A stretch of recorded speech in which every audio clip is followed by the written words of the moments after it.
Hello नमस्कार साथियों, कैसे हैं आप सभी लोग। मैं गौरव पचौरी आपके सबसे प्यारे यूट्यूब चैनल गौरव सिलेक्शन अकेडमी में आपका स्वागत करता हूं। जैसा कि आपको पता है कि हमारी कुछ समय से क्लासें नहीं आ पा रही हैं हमारे चैनल पर, उसका कारण टेक्निकल इशू भी रहा है और कुछ एग्जाम भी रहे हैं जो बीच-बीच में हमें डिस्टर्बेंस करते रहे हैं। इसलिए मैं ये चाह रहा हूं कि आपको क्लास एक जीएस की दे दूं। कुछ बच्चों की डिमांड ये भी आई है, सर आप पीपीटेट क्लास करा दीजिए या यूपीटेट का प्रैक्टिस सेट करा दीजिए। तो मैंने आप कमेंट सेक्शन में बताइए कि आपको थ्योरी बेस्ड पढ़ाऊं या एक मैंने तो ये सोचा कि आपको एक प्रैक्टिस सेट मैं डेली कराऊं, जिससे कि आपका यूपीटेट का जब एग्जाम होगा तो आपको ये लगे कि ये तो कुछ भी नहीं है, क्योंकि आप पूरे क्वेश्चन यहाँ पे करके जा चुके होंगे। आपको पूरा डायमेंशन ऐसे बताया जाएगा दोस्तों कि नॉर्मल है। जब आप उस चीज को करोगे तो आपको क्या लगेगा, बहुत नॉर्मल लगेगा, क्योंकि क्वेश्चन की प्रैक्टिस इतनी ज्यादा हो चुकी होगी कि आपको लगेगा नहीं कि पेपर उस लेवल का भी है। ठीक है, तो आपको मैं एक चाह रहा हूं, एक जीएसटी की क्लास कराता हूं डेली और एक आपको यूपीटेट का प्रैक्टिस टेस्ट कराऊं। तो आप हमें कमेंट सेक्शन में बताइए कि आपको कैसा करना है, क्या करना है। आप जो कहोगे मैं वही कराऊंगा। तो सबसे पहले आज हम पढ़ाने जा रहे हैं आपको अशोक के अभिलेख। देखिए, कोई भी शासक हो, उसकी जान पहचान या उसके शासन की जो नीतियां हैं, आज आप अशोक को क्यों याद रखते हो। और भी शासक रहे भाई, अशोक महान कहा जा रहा है तो इसके कोई तो कारण रहा होगा। जैसे आप वर्तमान समय में देख रहे हैं, राजनीतिक सत्ता को आप देख रहे हैं कि कोई भी शासक है, किसी की प्रशंसा की जा रही है, किसी की बुराई की जा रही है, उसका कारण क्या है। उसका कारण सिर्फ एक ही है कि उसकी जो प्रशासनिक नीतियों के जो कार्य करने का जो ढंग है, जनता के लिए जो कार्य कर रहा है, उसका समाज पर कितना बड़ा प्रभाव पड़ रहा है और आने वाले समय में उस नीति का, उस पॉलिसी का क्या प्रभाव पड़ेगा। क्या करना है भाई, हम क्या देखते हैं, आज मोदी जी उन्होंने कोई रूल लागू करवाया तो उसमें क्या देखेंगे कि इसका आने वाले समय पे क्या इफेक्ट पड़ेगा, कितने लंबे समय तक ये पॉलिसी कारगर होगी। वही चीज है मध्यकालीन में, जैसे अकबर, क्योंकि अकबर और अशोक ऐसे दो शासक थे, इनकी प्रशासनिक नीतियां इतनी लंबी, इतनी दूरदर्शी थी कि इस तरीके से लागू हुई समाज पे कि लोगों ने इस तरीके से ग्रहण किया। जैसे अकबर राजपूत नीति, उन्होंने सभी धर्मों में, ये नहीं कि केवल एक धर्म को, एक जाति को लेकर के काम किया, वो नहीं, सभी धर्मों को लेकर के काम किया है, सभी समाज के लिए काम किया, सभी लोगों के लिए काम किया है। इसलिए इनको महान शासक के तौर पर देखा जाता है। अकबर है, इसने दरबार लगाया, उसमें सभी लोगों को बुलाया। उसका रीजन क्या है, उसने चीज देखी कि राजपूत आ रहा है उसका क्या है, तो कोई और आ रहा है उसका क्या है। तो ये इनका था, एक है जनता से सीधे जुड़े, देवाना प्रिय, इनकी उपाधि भी आपने देखी हो, देवाना प्रिय, जनता का शासक जिसको एक मान रहे थे। राजा कौन होता है, पिता के समान होता है। प्रजा कौन है, प्रजा भाई राम है, राम राज्य जैसे आपने देखा हो, और भी राज्य आप देख रहे हैं। तो अशोक क्या था, इसने जनता के लिए वो काम किया कि खुद के लिए कुछ ना मिले लेकिन जनता के लिए हो। तो ठीक है, सबसे पहले शिलालेख। शिलालेख क्या होता है, देखिए कोई भी पॉलिसी, जैसे आज हम संविधान बना रहे हैं या कोई नीति बना रहे हैं, उसमें हम क्या कर रहे हैं, लिख रहे हैं। संविधान बना तो तुम्हारी नीतियां लिखी गई ना, कि आर्टिकल 19 के अंतर्गत क्या है, आर्टिकल 16 के अंतर्गत क्या है। वही शिलालेखों में क्या क्या कहता है कि जो इनकी अशोक की प्रशासनिक नीतियां, जितनी भी नीतियां थी, उनको पत्थरों पे लिखा गया, उसके अकॉर्डिंग काम किया। आप कोई भी एग्जाम दे लीजिए, देखिए प्रशासनिक नीतियों में से, इसमें से शिलालेखों में से सीधे शिलालेख पूछ लिए जाते हैं। इसके 14 स्तंभ लिख के पूछ लिया जाता है, कौन सी जगह कौन सा है, दूसरे में क्या कहा गया है। ये क्वेश्चन यहाँ से आता ही आता है। आप कोई भी एग्जाम दे रहे हैं, अगर हिस्ट्री वाला पोर्शन वहां से आता है तो ये क्वेश्चन कहीं ना कहीं इंपोर्टेंट बन जाते हैं। आप यूपीएससी देख लीजिए, यूपीपीसीएस देख लीजिए, कोई भी स्टेट का एग्जाम देख लीजिए या कोई और एग्जाम देख लीजिए जिसमें हिस्ट्री आती हो, हिस्ट्री वाला टॉपिक हो, तो ये हो नहीं सकता कि 40 में सवाल किसी ना किसी साल ना आए। तो ठीक है दोस्तों, सबसे पहले क्या करना है, इसमें सम्राट अशोक की क्या है, अभिलेख, मौर्य साम्राज्य का शिलालेख, इतिहास और नीतियां। क्या है, इतिहास और नीतियां। सबसे पहले हम क्या करेंगे, इसमें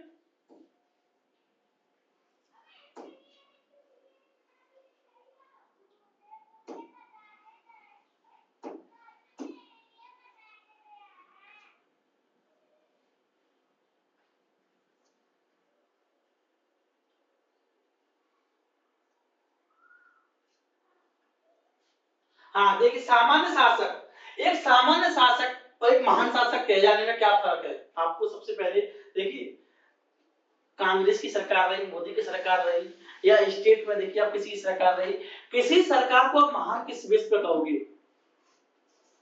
भाई कोई तो इसकी पॉलिसी ऐसी, कोई तो जनता के लिए ऐसे कार्य रहे होंगे जिसके वक्त में कहा जा रहा है कि जवाहरलाल नेहरू या मनमोहन सिंह या इंदिरा गांधी या मोदी या कोई भी सरकार, आप मनमोहन सिंह कोई भी ले लीजिए, कि आप किस बेस पे आपको जज कर रहे हो कि ये सरकार ज्यादा बेस्ट है, ये सरकार महान है, किस बेस पर जज कर रहे हो आप? वही चीज यहाँ पे थी। भाई अशोक महान क्यों? सामान्य शासक, इसमें अंतर क्या था? भाई अस्थायी आदेशों को जनता से संवाद, क्या था? सीधा जनता से संवाद कर रहे हैं। और इसका क्या था? सम्राट अशोक का क्या अंतर था?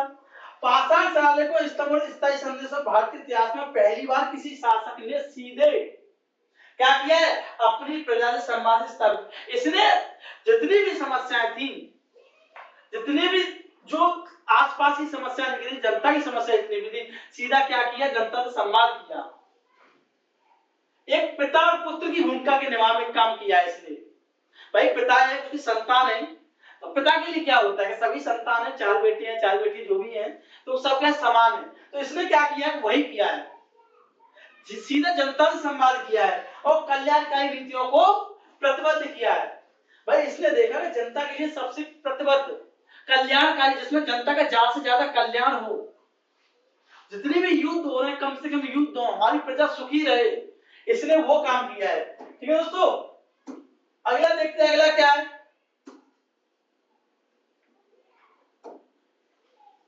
1750 और 1837।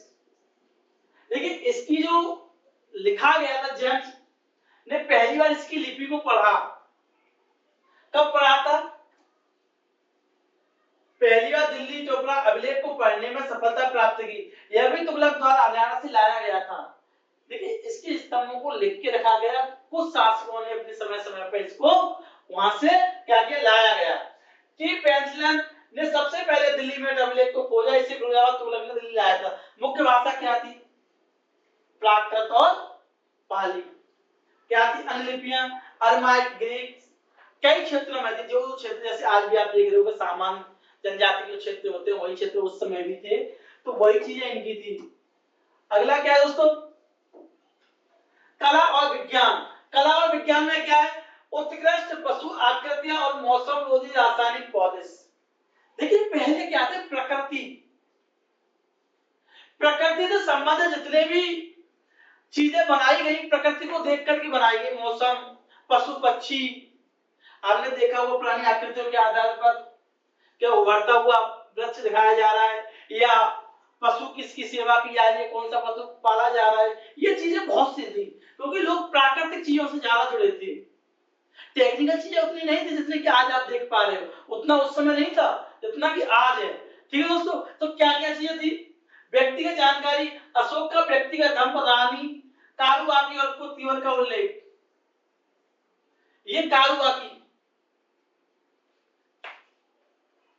इनका क्या? व्यक्तिगत धर्म में लेके धार्मिक विचार क्या है? सहिष्णुता, बौद्ध धर्म एवं आजीवन संप्रदाय को संरक्षण। देखिए कहा जाता है कि अशोक बौद्ध था कि नहीं, इसने बौद्ध धर्म को अपनाया था कि नहीं? आपने देखा होगा यूपीएससी एग्जाम में सीधा पूछ लिया था, मेंस के क्वेश्चन में क्वेश्चन पूछ लिया जाता है कि बौद्ध, अशोक बौद्ध था कि नहीं? आपको 20 शब्दों में बताना है। या इसने उसके कुछ संरक्षण को ग्रहण किया है? ये भी तो कभी कभी हो जाता है कि कोई शासक है, इसकी कॉमन नीतियां हैं जो हर किसी पर लागू होती हैं, तो क्या आप इस बेस पर किस बेस पर जज करोगे? इसने किस धर्म को अपनाया था? अब क्या है कि राज्य की सीमा, साम्राज्य का भौगोलिक विस्तार अफगानिस्तान से लेकर बंगाल हिमालय से दक्षिण तक, इसका जो साम्राज्य राज्य विस्तार जो किया है इसने, साम्राज्य का क्या किया? विस्तार। विस्तार कितना किया है इसने? अफगानिस्तान से लेकर बंगाल हिमालय से दक्षिण तक किया है दोस्तों। अगला क्या? प्रशासन। सबसे इंपोर्टेंट जो भूमिका होती है वो इसकी होती है। किसकी होती है? प्रशासन। क्योंकि प्रशासनिक जो नीतियां हैं आने वाले समय में, आने वाली पीढ़ी के लिए जो सबसे ज्यादा उपयोगी होती है वो क्या होती है? प्रशासनिक नीतियां होती है, क्योंकि ये आने वाली पीढ़ी के लिए संकेत होती है, उन्हीं के लिए कार्य करती हैं। तो सबसे पहले प्रशासनिक अधिकारी की नियुक्ति युक्त रज्जु प्रादेशिक, तो इसने इस चीज में बहुत काम किया। अब क्या कर प्रणाली आर्थिक नीतियां जैसे रोमिदेही में कर 1/6 से घटाकर 1/8 करना, इसने कर टैक्स को भी घटाया।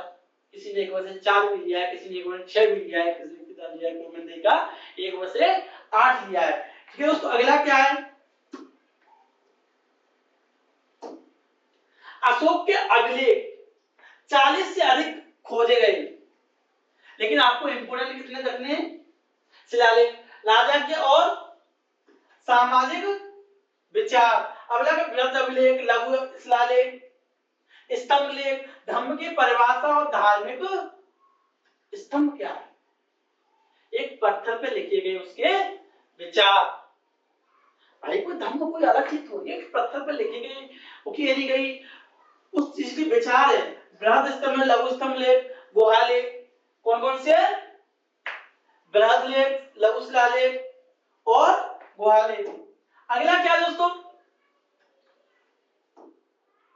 बृहद शिलालेख भौगोलिक विस्तार। देखिए सबका हमने ये सोचा कि विस्तार से चीजें बताई जाए, क्योंकि ये बहुत इंपॉर्टेंट होता है, किस किस कहां कौन कौन सी जगह इसके स्तंभ बनाए गए, कहां पे देखे गए। उत्तराखंड में कालसी है, जैसे कि उत्तराखंड, ये सीधा आपको पूछा जाएगा, क्योंकि स्तंभ के बारे में जब पूछा जाता है तो ये आता है, क्या होता है, ये आता है गुजरात में कौन सा, गिरनार। तो बाकी ना गुजरात का तो गिरनार याद भी हो सकता है आपको। उत्तराखंड, महाराष्ट्र का सोपारा, जैसे महाराष्ट्र में नाना सोपारा, मुंबई में जो जगह नाना सोपारा, वो इसके बारे में आप याद रख सकते हो। और ओडिशा धौली जोगल, जिसको याद कर सकते हो। आंध्र प्रदेश एरागुड़ी, आंध्र प्रदेश में कौन सा है, एरागुड़ी। ठीक है दोस्तों, अगला देखते हैं, अगला क्या है, लेख, मुख्य विषय। देखिए इसके जो 14 स्तंभ लेख हैं उनके बारे में बताया गया है कि पहले शिलालेख में किसके बारे में चर्चा की गई है, दूसरे शिलालेख में किसके बारे में चर्चा की गई है।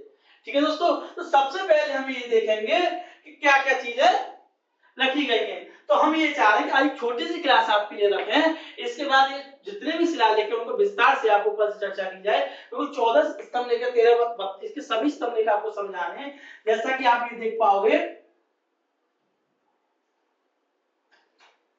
14 लेख का पूर्ण समूह बताना है हमें, क्या करना है दोस्तों, 14 का पूरा बताना है। फिर मैं इनके कारण बताऊंगा, आपको इनकी भाषा समझ आके बताऊंगा। और दूसरे से आगे पशु से संबंधित चिकित्सा के लिए या मानव के किसके लिए क्या किया, धर्म के लिए, धर्म उपचार के लिए, धर्मों के बारे में क्या क्या कहा गया। 14 जो आते हैं, 13 जो आते हैं, वो सभी इसमें आते हैं, इंपॉर्टेंट है। ठीक है दोस्तों, तो ये हम चाह रहे हैं कि बस इस क्लास को आज यही रोका जाए, पहले आपको ये देखा जाए कि आप किस तरीके से और चाह रहे हैं और इसमें क्या सुधार किया जाए। ठीक है दोस्तों, कल मिलते हैं।